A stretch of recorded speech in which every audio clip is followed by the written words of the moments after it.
پائی جائیں گی، سمجھ لینا کہ اس کو اللہ سے محبت بھی نہیں، مجھ سے محبت بھی نہیں، صحابہ کرام سے محبت بھی نہیں۔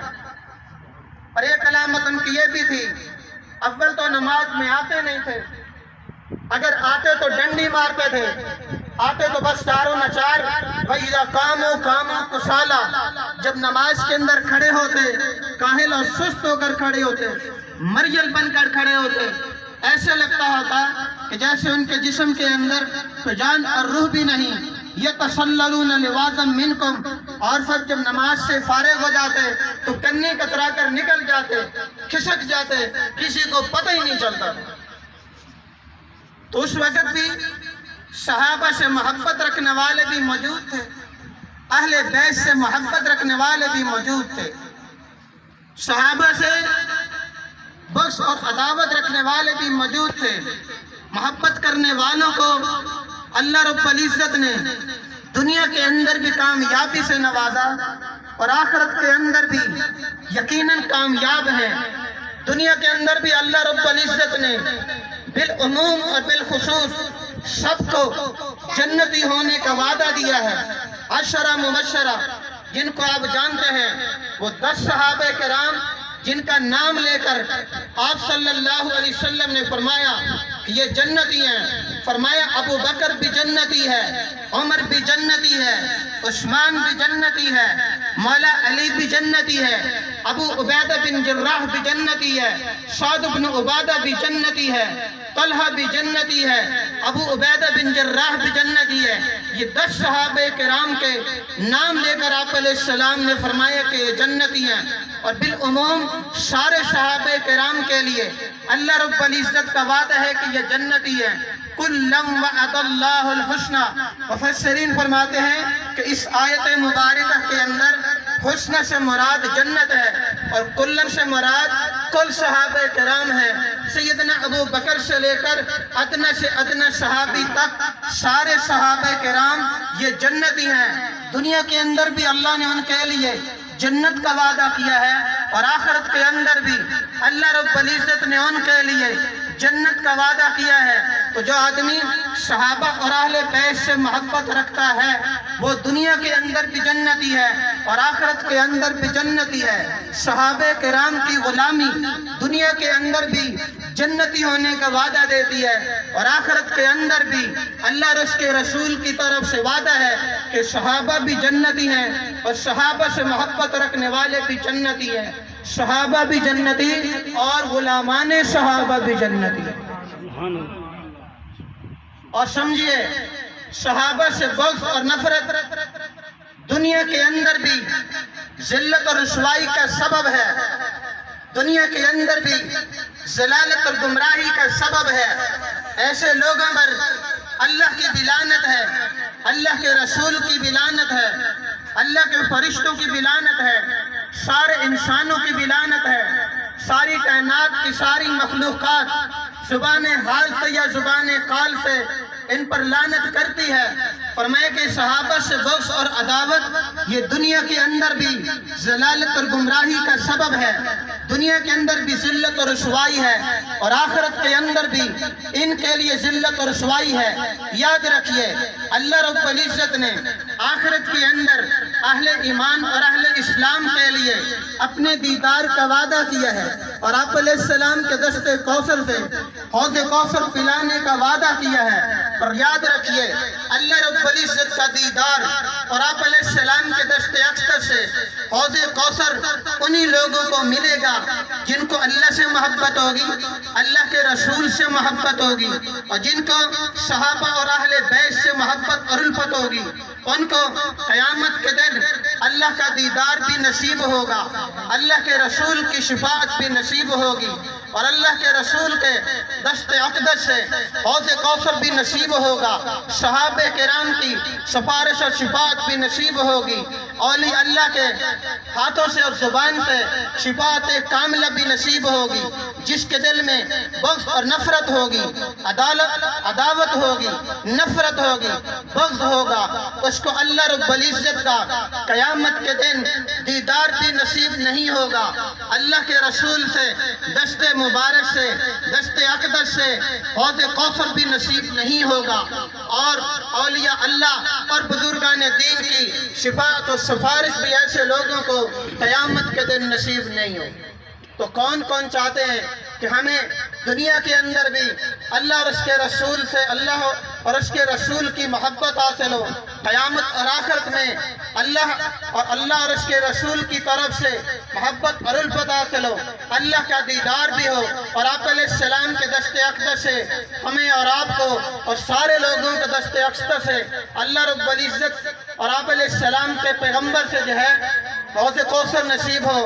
ہاتھ کھڑے کیجئے کون کون چاہتا ہے کہ ہمیں اور آپ کو قیامت کے دن آپ علیہ السلام کے ہاتھوں سے حوض کوثر نصیب ہو. سارے لوگ چاہتے ہیں نا جی. انشاءاللہ قیامت اور آخرت میں انہی لوگوں کو آپ علیہ السلام کے دست اقدس سے حوض کوثر نصیب ہوگا جن کے دل میں اللہ کی محبت ہوگی، اللہ کے رسول کی محبت ہوگی، اور آپ علیہ السلام کے صحابہ اور اہل بیت سے محبت ہوگی. انہی لوگوں کو قیامت کے دن آپ علیہ السلام کے دست اقدس سے حوض کوثر نصیب ہوگا. جن لوگوں کے دلوں میں آقا کی محبت نہیں، آقا کی جماعت کی محبت نہیں، اور آپ علیہ السلام کے صحابہ اور اہل بیت سے محبت نہیں، آپ علیہ السلام کے ہاتھوں سے ان کو کسی صورت کے اندر بھی حوض کوثر نصیب نہیں ہو سکتا. جو لوگ صحابہ کرام سے بغض اور عداوت رکھتے ہیں، نفرت کے جذبات کا اظہار کرتے ہیں، یاد رکھیے غلط سلط قسم کے اوہام اور خیالات کا شکار ہیں. نہ عقلی دلیل ان کے پاس موجود ہے، نہ نقلی دلیل موجود ان کے پاس ہے.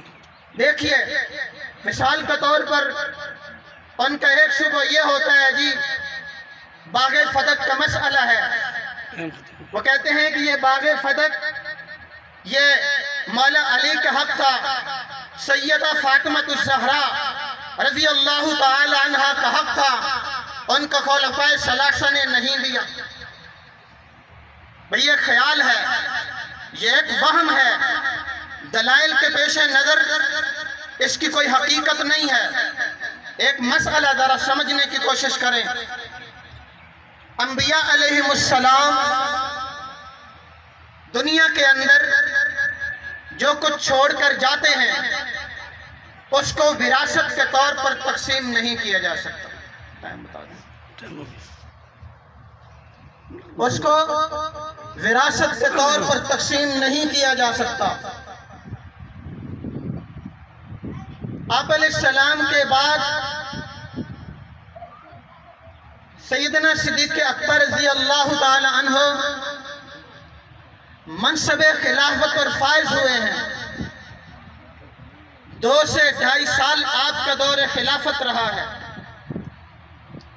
اس وقت مولا علی بھی موجود ہیں، سیدہ فاطمہ الزہرا بھی موجود ہیں. مولا علی کو ہم اور آپ لوگ اسد اللہ کہتے ہیں.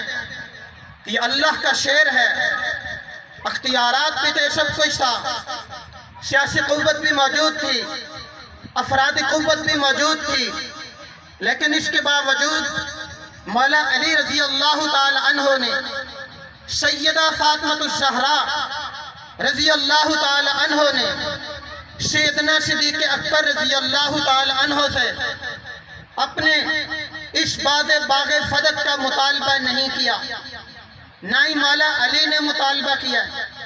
اس کے بعد سیدنا عمر بن خطاب رضی اللہ تعالی عنہ کا دور خلافت آیا ہے.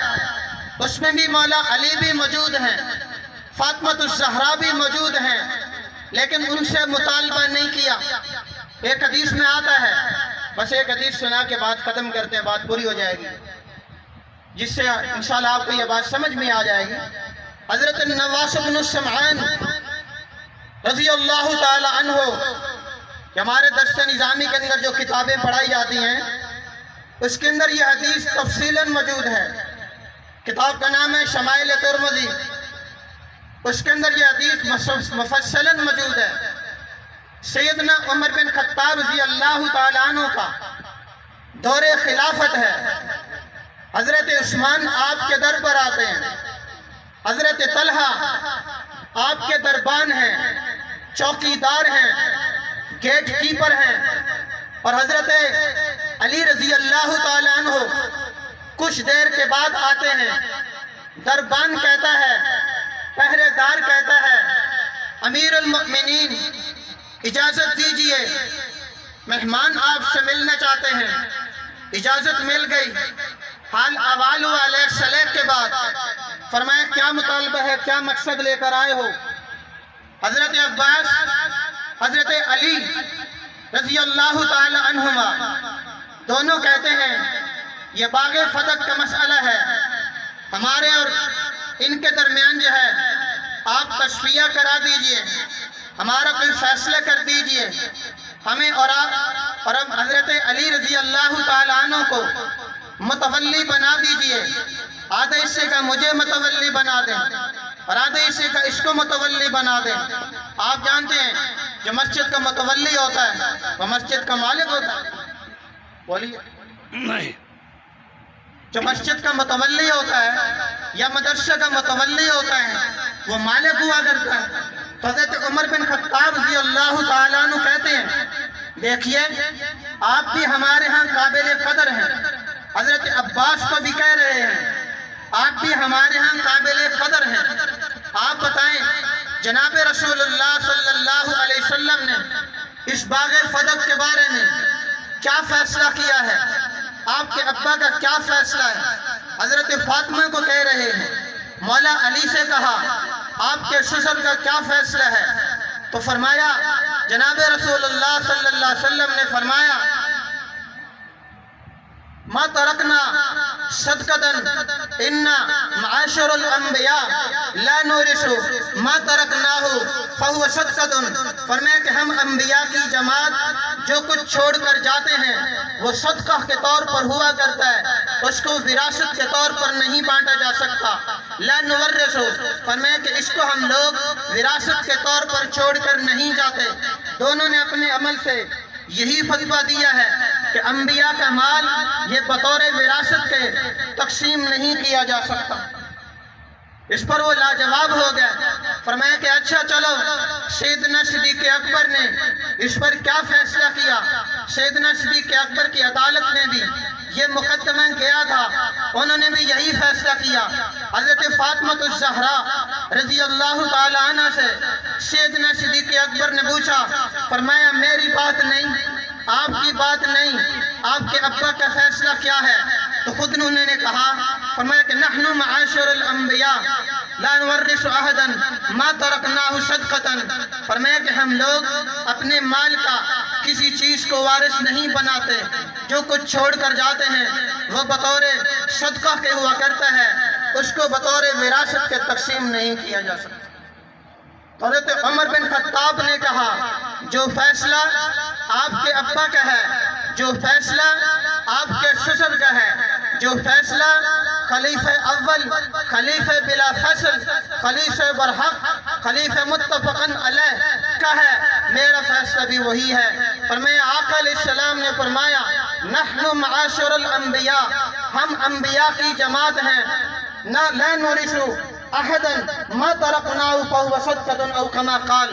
فرمایا کہ ہم جو کچھ چھوڑ کر جاتے ہیں وہ صدقہ کے طور پر ہوتا ہے, اس کو بطور وراثت کے تقسیم نہیں کیا جا سکتا. اس کے بعد خلیفہ ثالث امیر المؤمنین حضرت عثمان بن عفان رضی اللہ تعالیٰ عنہ کا دور آتا ہے. 12 سال آپ کا دور خلافت رہا ہے. 12 سالہ دور خلافت میں مولا علی رضی اللہ تعالیٰ عنہ نے حضرت عثمان بن عفان سے کسی قسم کا کوئی مطالبہ نہیں کیا کہ باغ فتح کو ہمارے حوالے کیا جائے. چلو ٹھیک ہے. 12 سالہ دور خلافت کے بعد مولا علی رضی اللہ تعالیٰ عنہ کا دور خلافت آتا ہے. سمجھ کے بعد 2 سال